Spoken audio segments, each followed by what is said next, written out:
سالک لکھنوی۔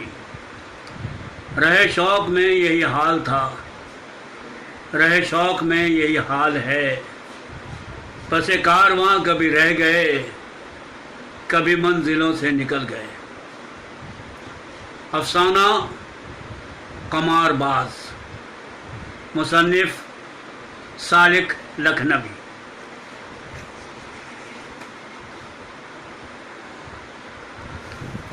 میں نے کچھ دنوں کے لیے اپنا تخلص سالک سے بدل کر قیصر کر لیا تھا۔ وجہ یہ تھی کہ جس زمانے میں اسکول میں پڑھتا تھا تو جناب عبدالفتح صاحب ہاشمی اس اسکول کے ایک ماسٹر تھے۔ ان کی قابلیت میں تو کسی کو شبہ تھا نہیں، مگر ان کی ذہنیت کچھ عجیب، پرتعصب اور مطلب پرست تھی۔ میرے مضامین اور افسانے جو رسالوں میں شائع ہوتے وہ انہیں سخت ناگوار گزرتے تھے، اور آخر میں وہ یہاں تک اتر آئے کہ اسی بہانے مجھ پر اپنی بیت بازی کی مشق کیا کرتے تھے۔ جب میرا کوئی افسانہ کہیں چھپتا آپ فوراً 3-4 بیت مجھ پر رسید کر دیتے۔ آخر تنگ آ کر میں نے اپنا تخلصی بدل ڈالا اور یہ افسانہ قیصر کے نام سے رسالہ ہمایون کو بھیجا۔ کچھ دنوں بعد مجھے اپنی کمزوری کا احساس ہوا اور میں نے ارادہ کر لیا کہ مجھے سالک ہی کے نام سے مضامین لکھنا چاہیے۔ چنانچہ میں نے ایڈیٹر صاحب ہمایوں کو پھر خط لکھا کہ براہ کرم اس افسانے کو قیصر کے نام سے نہیں بلکہ سالک کے نام سے شائع کریں، مگر وہاں سے جواب آیا کہ افسانہ شائع ہو چکا ہے، اس لیے میری التجا بیکار ہے۔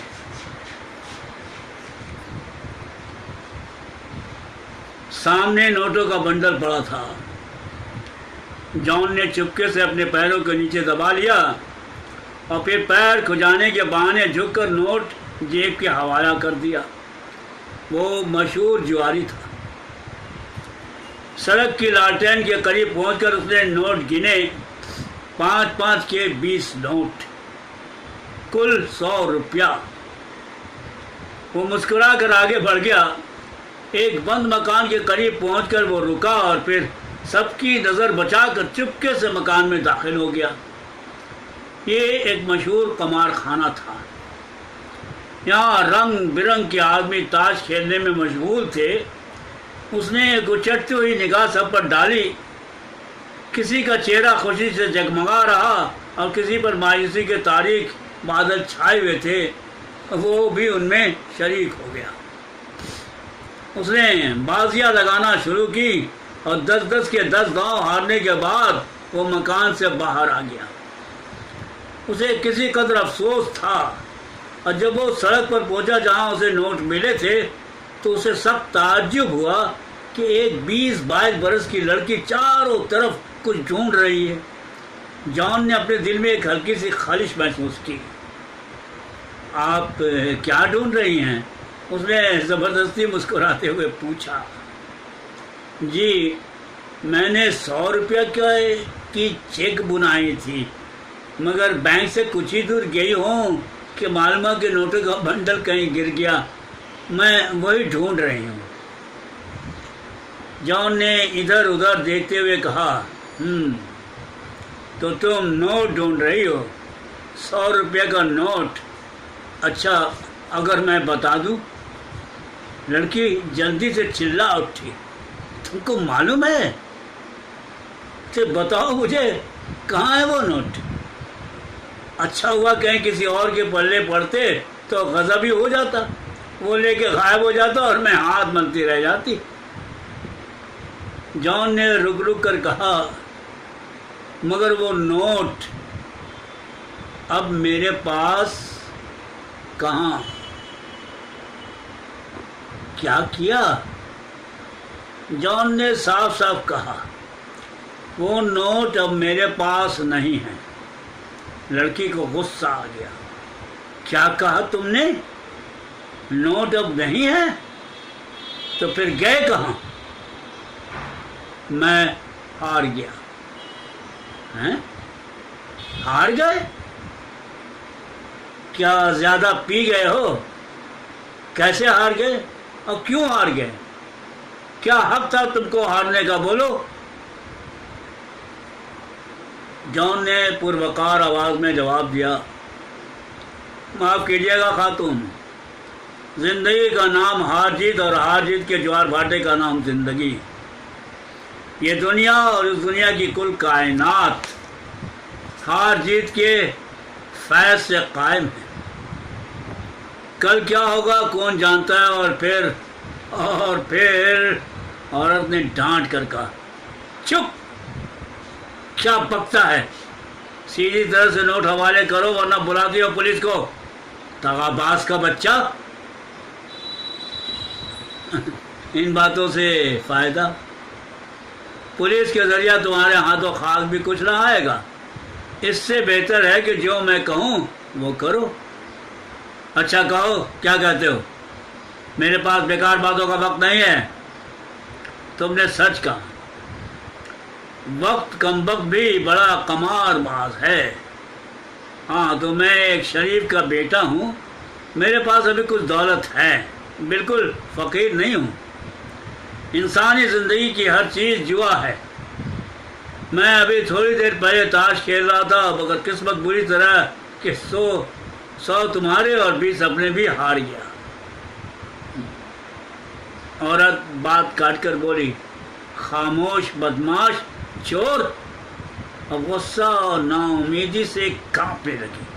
اس کی موٹی موٹی آنکھوں میں آنسو ابھر آئے، جان کا دل بھی رحم سے بھر آیا۔ بولا، تمہارے روپے کے ضائع ہونے کا مجھے صدمہ ہے۔ اگر میں بازی جیت جاتا تو تمہیں ضرور حصہ دیتا، مگر ذرا سوچو تو کہ اگر کسی دوسرے بے ایمان شخص کو نوٹ ملتے تو تم کہاں ڈھونڈتی پھرتی؟ میری اور تمہاری دونوں کی قسمت کا پھیر تھا جو میں ہار گیا، اور اب میں کیا کر سکتا ہوں سوائے اس کے کہ تمہاری ہر خدمت کو حاضر ہوں۔ بتاؤ کیا کام ہے؟ عورت بھوکی شیرنی کی طرح چلا اٹھی، بڑے کام کا بچہ بن کر آیا ہے، چھوڑ زمانے بھر کا۔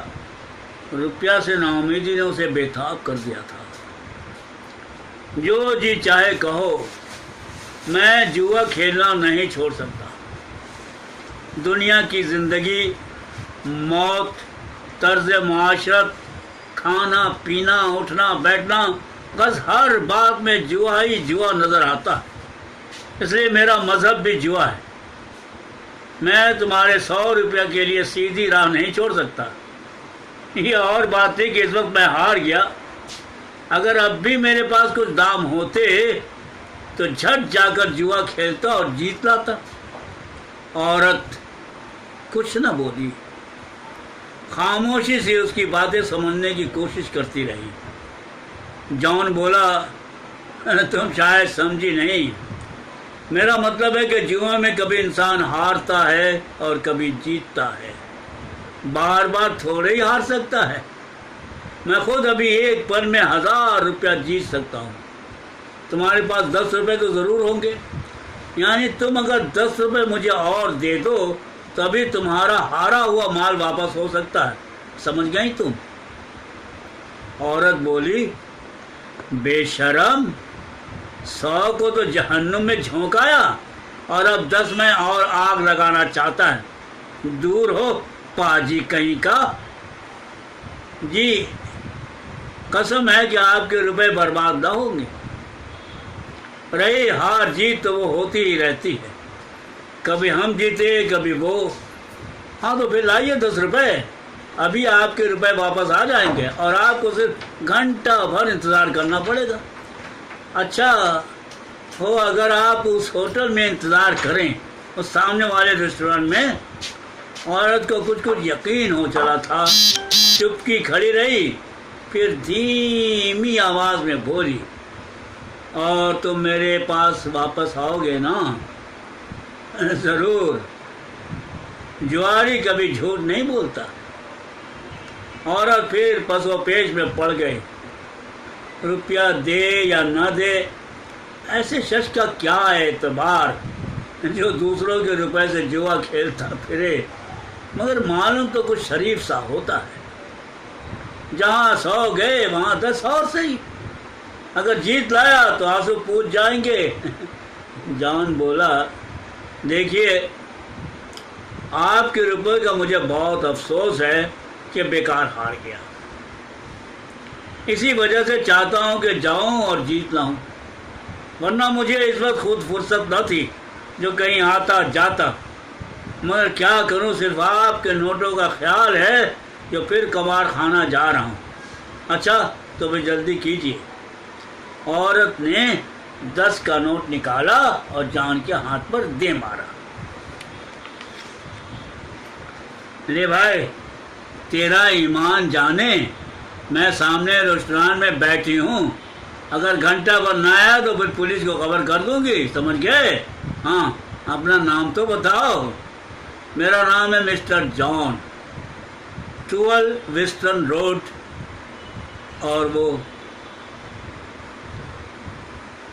چلا آیا۔